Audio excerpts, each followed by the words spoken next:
In the autumn of 1962, readers of the anthology comic Archie's Madhouse were introduced to a young woman named Sabrina Spellman who lived in the city of Greendale, the town nearest to Riverdale, home of the perpetually adolescent Mr. Andrews and friends. Sabrina lived with her two aunts Hilda and Zelda and a cat named Salem. The rub? All four of them were witches. Sabrina was the offspring of a human woman and a male witch, or wizard depending on whoever was writing the comic at the time. She was forced to live with her father's sisters due to a rule that prevented witch-human marriages, lest the human be turned to stone. Meanwhile, Salem, the Spellman's cat, was formerly a powerful witch, or wizard, named Salem Saberhagen, who was turned into a cat after trying to conquer the world, both mystical and mortal. Salem was able to talk but not cast any magical spells. Sabrina would continue to appear in the Madhouse series until 1971, when she got her own solo comic. That comic ran for 77 issues over 12 years. Along the way, readers would be introduced to Harvey Kinkle, Sabrina's on-again, off-again mortal boyfriend. Sabrina wasn't limited to comic books and made many entrants into the world of television. Most notably would be the live-action series Sabrina the Teenage Witch, starring Melissa Joan Hart, that ran for 7 seasons across ABC and the WB.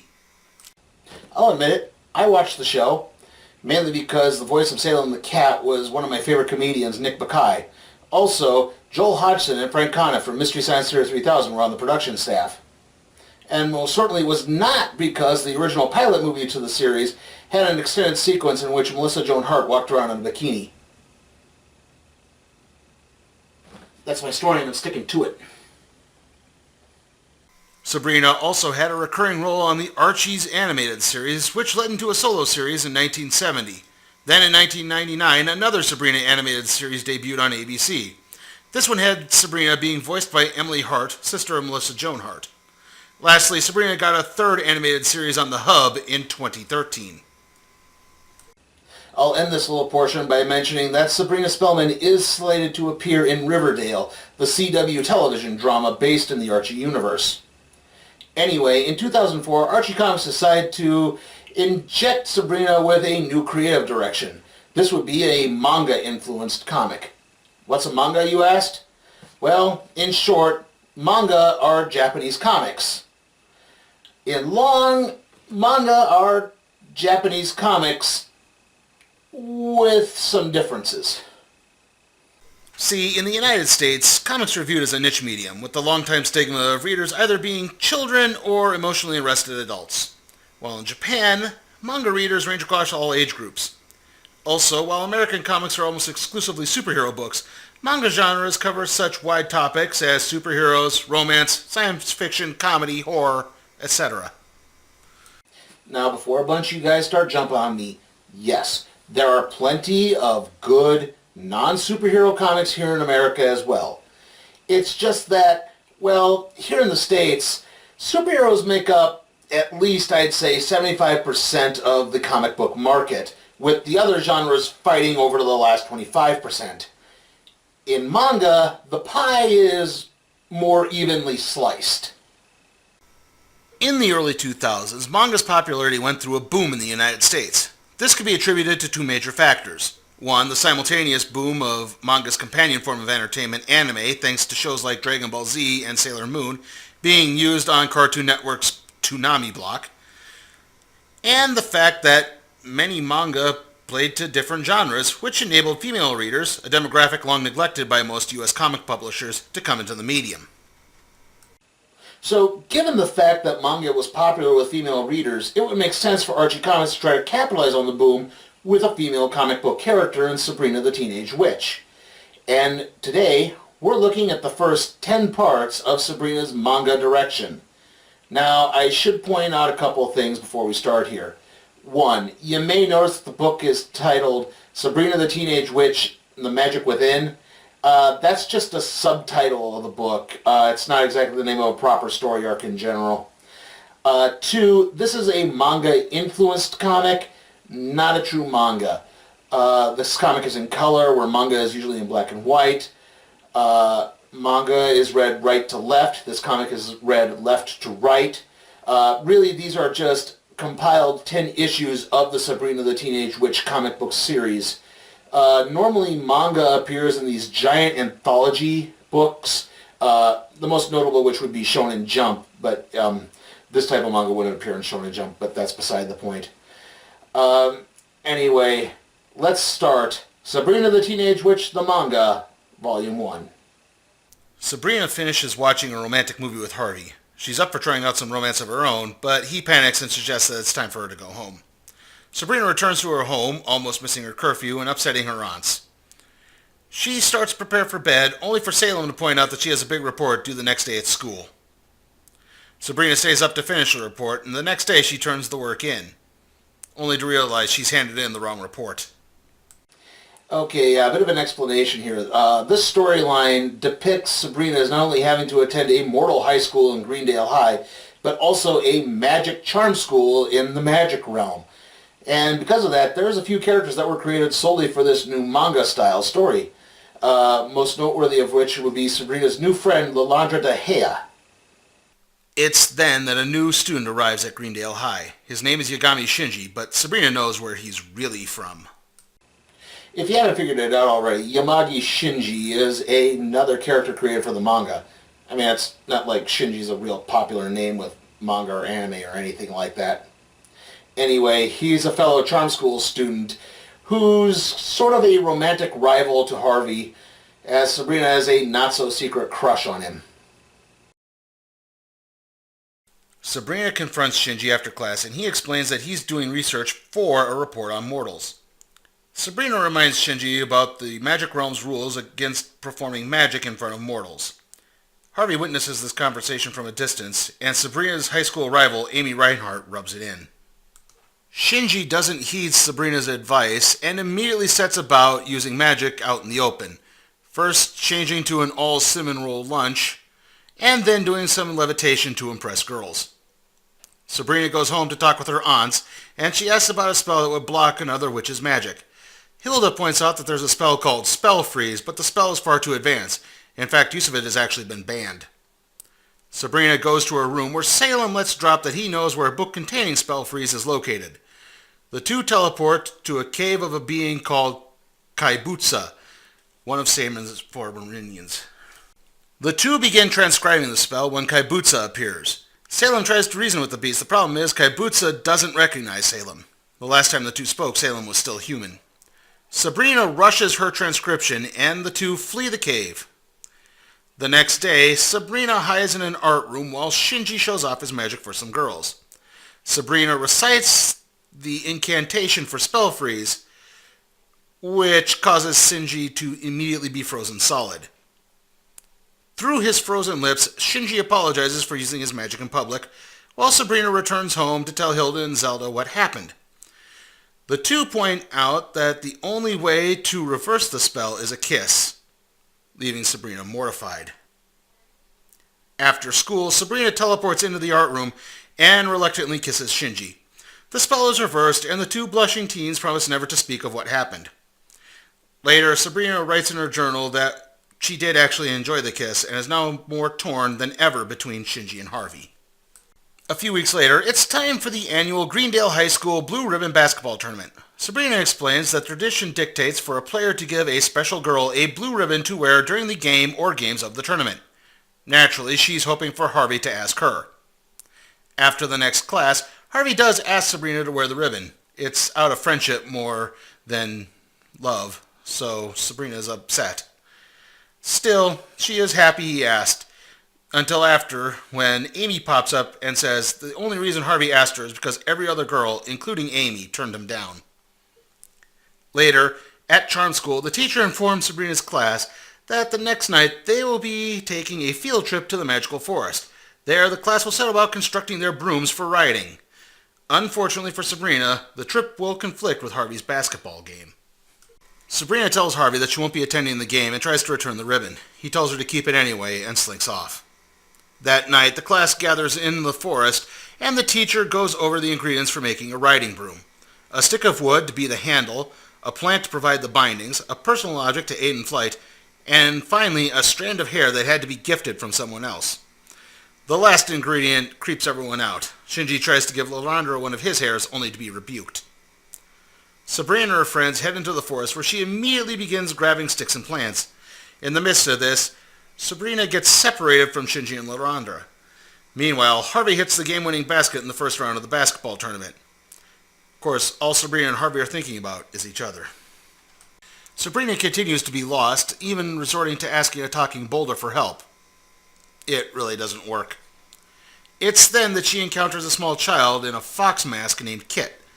He's willing to help, but Sabrina has to help him first. He's lost a treasure down a hole that's too deep for him to reach. Sabrina manages to fish out the object with the use of a Harvey's ribbon. It's then that Kit reveals himself to be a fox spirit. He runs off with Sabrina in hot pursuit. She manages to reach out and remove a few hairs from his tail. The fox points out that the hair is a gift. He then reveals that he led her back to her friends. Sabrina explains to her teacher what happened. The teacher asks for her, Sabrina, to construct her broom first. Sabrina is still down about Harvey and explains to her teacher that she let a friend down that night. Sabrina goes through the process of making the broom, using Harvey's ribbon as something special at Shinji's suggestion. After the broom is finished, the teacher lets Sabrina leave early to help her friend, even though she doesn't have a broom riding license. Sabrina makes it to the game just as it's wrapping up. She spots Amy sitting alone with no ribbon. Obviously, she lied earlier. The two make a temporary truce as Harvey steals the ball to seal the victory for Greendale. Afterwards, Sabrina apologizes to Harvey, but he's still happy that she managed to show up at the end. The two wind up holding hands.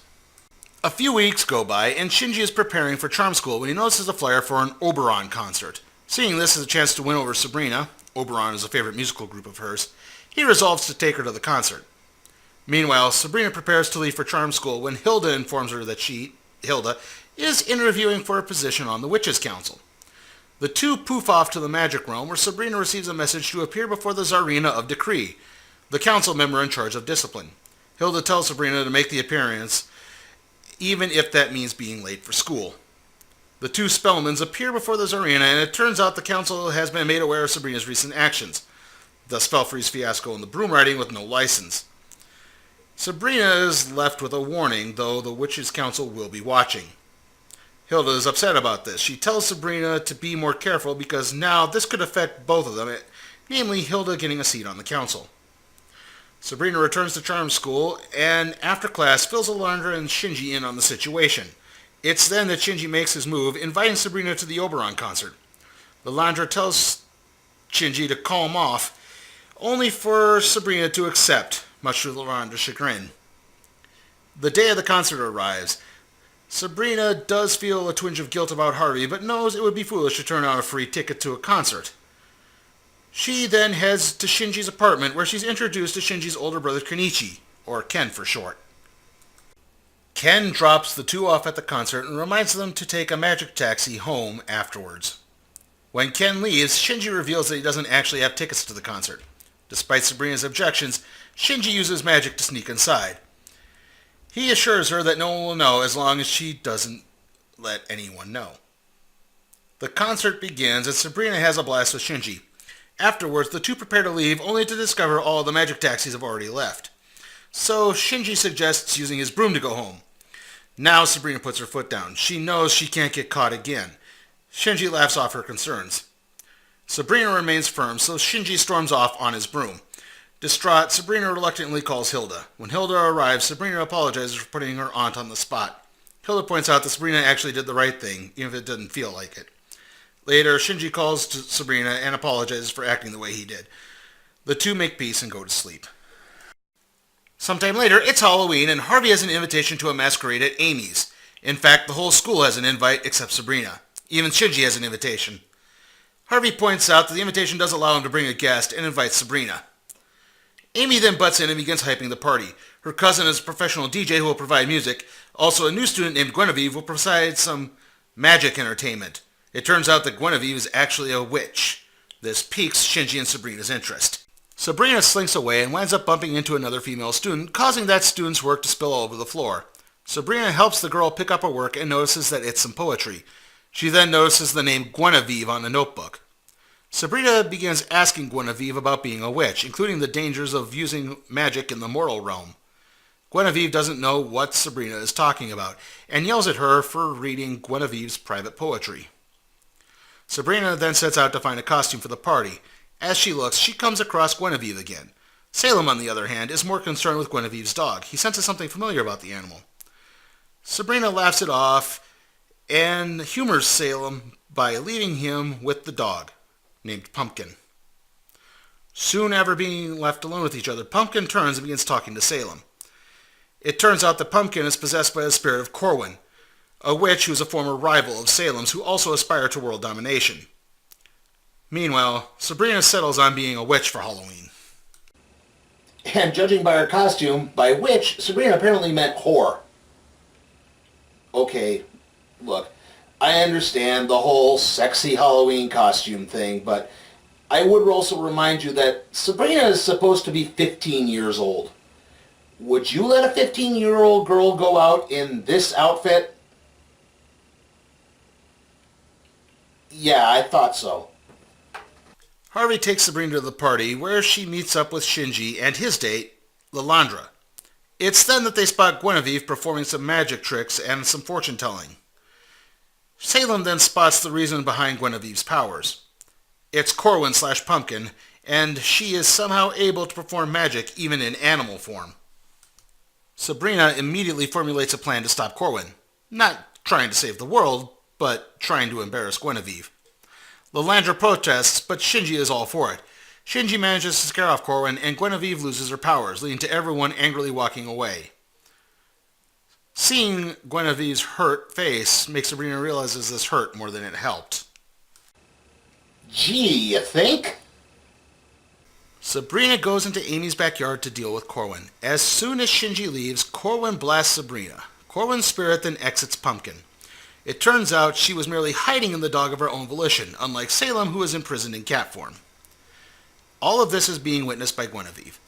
Corwin rushes off with Sabrina in pursuit. Corwin goes into the party and takes out the lights. The lights come on and Corwin is missing. Sabrina then notices a jack-o'-lantern on a table that hadn't been there before. Knowing that the pumpkin is really Corwin in disguise, Sabrina manages to trap the sorceress in her Gordian prison. She then prepares to take Corwin back to the Witches' Council when she notices Guinevere. Guinevere talks to Sabrina, who apologizes for everything that happened. Guinevere reveals that she knew the magic wasn't real the whole time. She also reveals that she saw what happened and that Salem filled her in on everything else. Guinevere then promises to keep Sabrina's secret and the two become friends.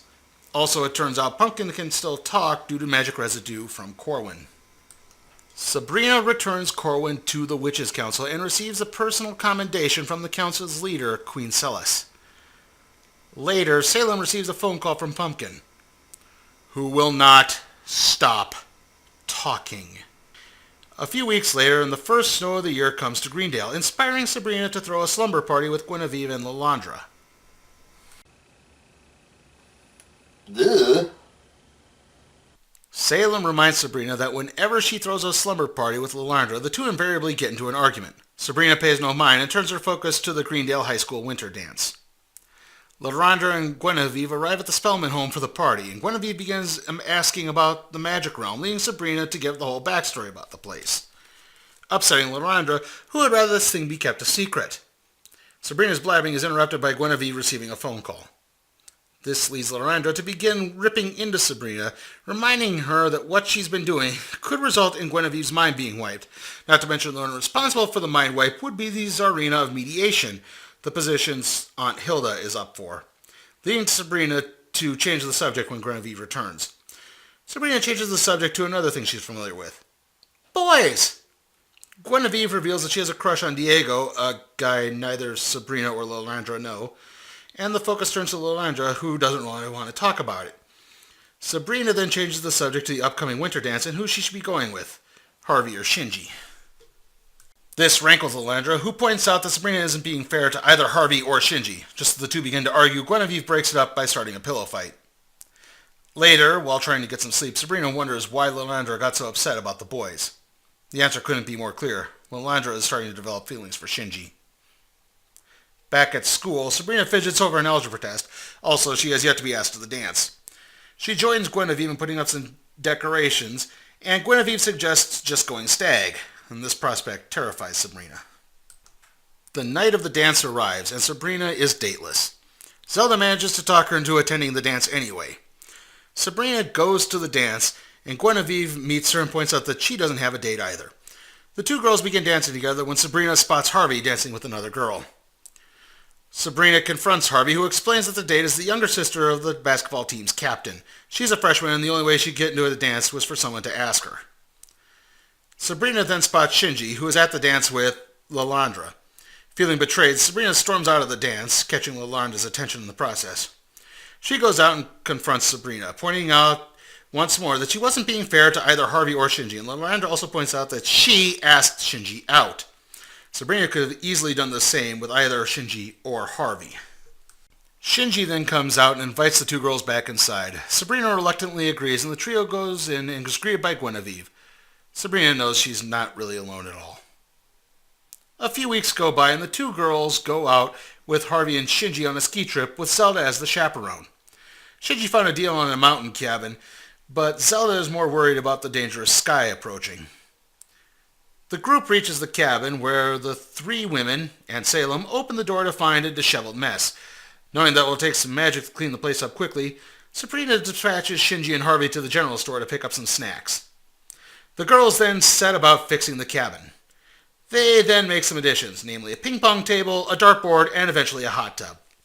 Meanwhile, Shinji and Harvey pick up some snacks and get chastised by the general store clerk for being out with a blizzard approaching.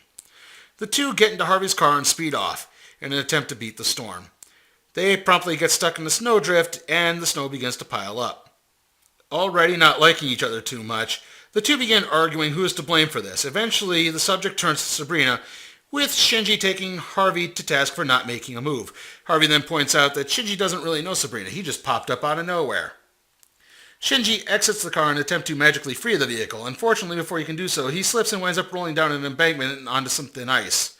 Knowing the ice won't hold, Harvey ties a rope to the car and around himself. Shinji grabs hold, and Harvey pulls him to safety just as the ice begins to crack. Afterwards, the two boys make peace, and Shinji promises to help Harvey with Sabrina. Harvey reveals that he's afraid of screwing up and wrecking his friendship with Sabrina. Also, that he's never actually had a relationship before this. When Harvey asks about Shinji and Sabrina, Shinji points out that he's actually been in love with Lalandra the whole time. Back at the cabin, the girls poof away the luxuries as the boys arrive, except for the butler they rented. Shinji regales them with how Harvey saved his life. Unfortunately, they left all their snacks in the car, which now has a bear on top of it. It's February 13th, the day before Valentine's Day, and Harvey is stressing out. Tomorrow will be the perfect day to ask out Sabrina. But he's not ready yet. Meanwhile, Shinji is waiting for Harvey to make his dang move already, though he also admits he is slowly developing feelings for Lalandra as well. The next day, Sabrina wakes up and notices something is a little off. The people of Greendale are emitting a strange blue energy that intensifies when they make a connection. A romantic connection. Even Salem is emitting a spark. Sabrina goes to school and is immediately put on pins and needles as the place is full of hormonal teenagers emitting romantic connection energy. Sabrina knows just what to do. Become the school's matchmaker. She immediately starts coupling people up, even finding someone for Amy. It's then that she sees Shinji, who has so many connections going on that to even try to make one would be pointless. During lunch, Sabrina realizes she isn't actually emitting a spark at all. Meanwhile, Harvey has been up all night fretting. Finally, he meets up with Shinji for help. The fact is, Harvey's given up on asking Sabrina out. Shinji cooks up one-ditch plan. After school, have Sabrina meet up with Shinji and Harvey, and then finally choose between the two of them. Harvey accepts the plan, but Shinji admits he still might actually have a chance with Sabrina. The end of school comes, and Harvey asks Sabrina to meet with him in the school's homeroom. Sabrina arrives with Harvey, but Shinji is nowhere to be found. Harvey realizes this must have been a plan by Shinji to get them alone. In reality, though, Shinji is out picking flowers. Knowing that this is his last chance, Harvey reaches out and takes Sabrina's hands. He admits that he's had feelings for Sabrina for a long time. Before he can get another word out, Sabrina starts kissing him. It's then that Shinji arrives, though neither Sabrina or Harvey sees him. Shinji is left heartbroken and he runs off. He winds up heading to Lalandra's home. As soon as she opens the door, the two begin kissing. Meanwhile, Sabrina returns home overjoyed to have Harvey as a boyfriend. She then points out what Salem's romantic connection has been. It's his own reflection. A few weeks later, Sabrina is at charm school with the newly coupled Shinji and Lalandra. They're already making her feel like a third wheel, but she takes comfort knowing that she's with Harvey.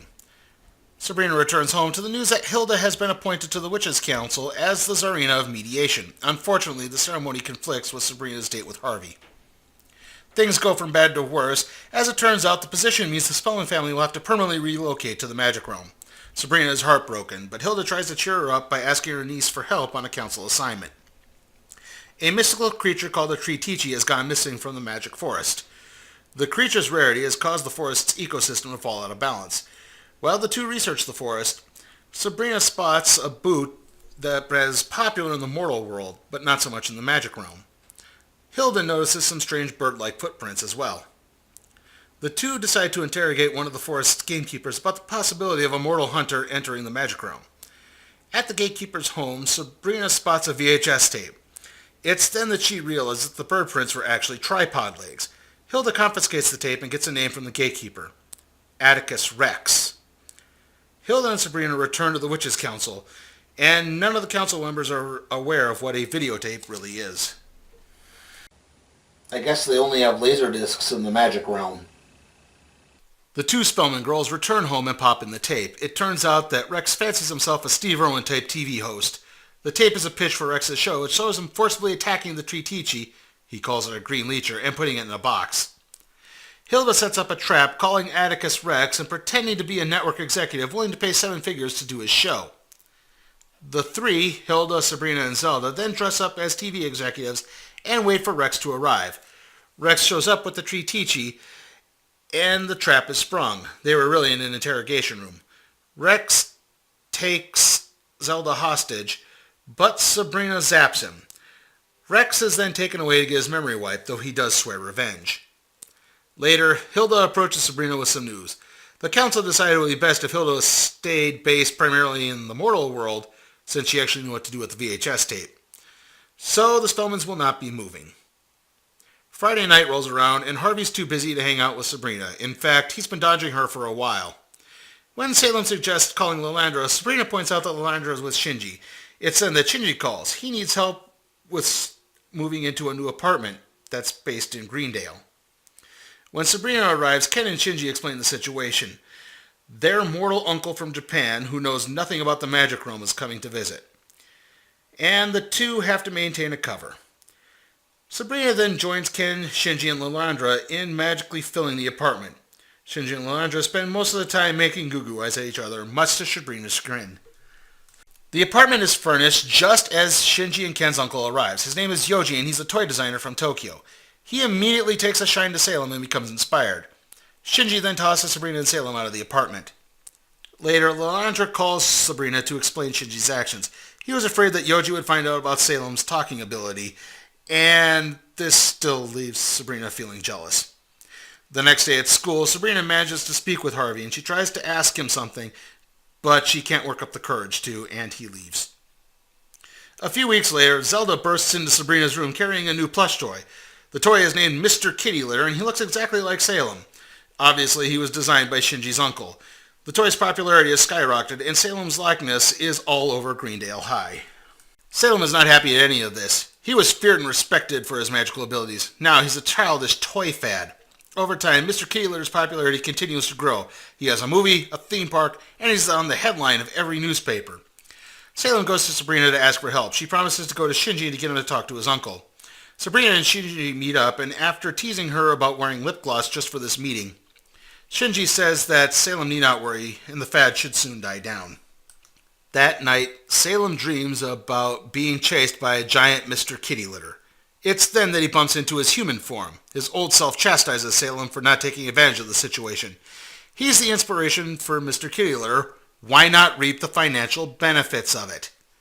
Salem wakes up renewed and immediately books a personal appearance as the cat who inspired Mr. Kitty Litter.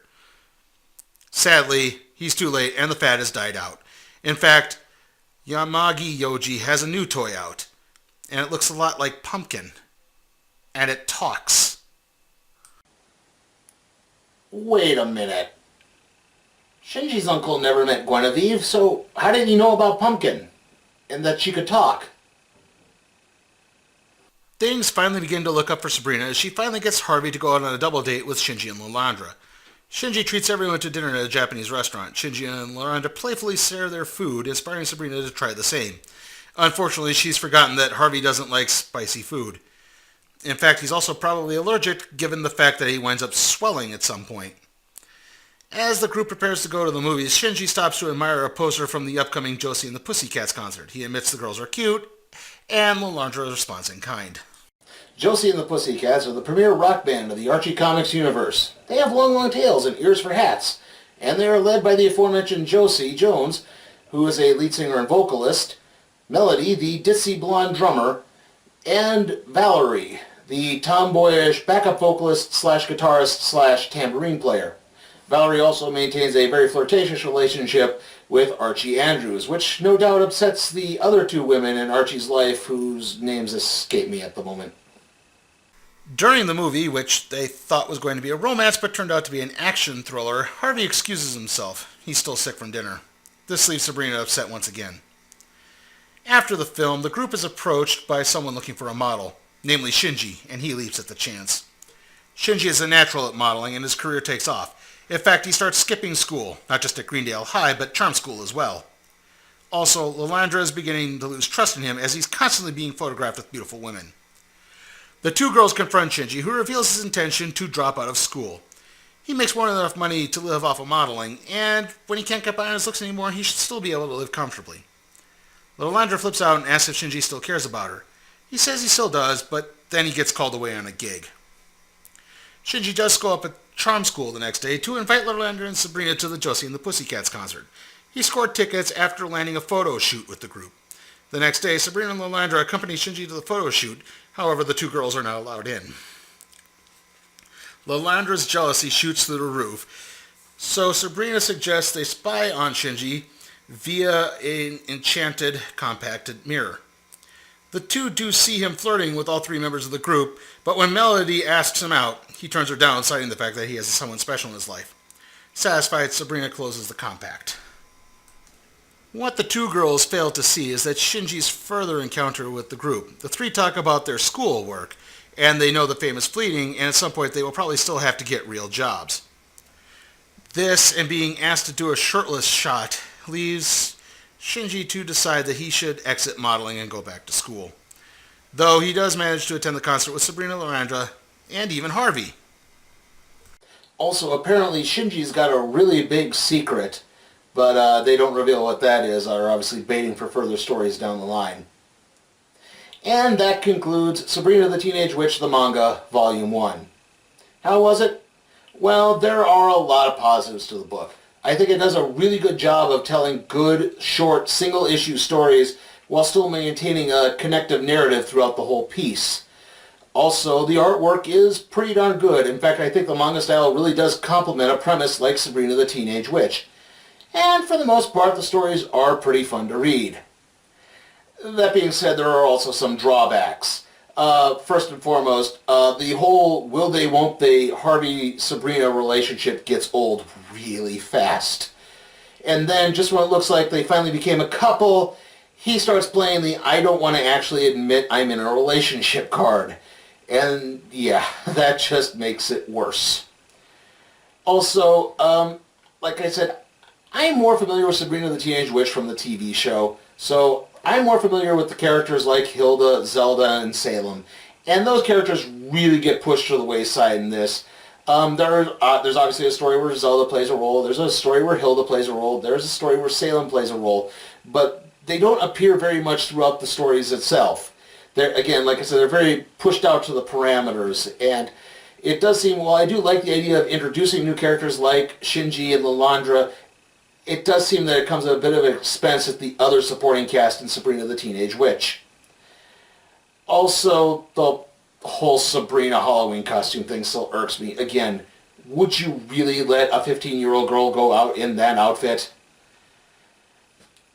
Anyway, I can't necessarily say this book is really good, but I can't say it's bad either. If you are interested in Sabrina the Teenage Witch, I do think it's a good jumping on point. Or if you're interested in the idea of manga, but you don't want to jump completely into a Japanese culture that you're not entirely familiar with, it's a good jumping point for that too. So I'm going to go right down the middle and give Sabrina the Teenage Witch, the manga, Volume 1, a C. And with that, that's what we'll be doing next time on the Random Trade Review.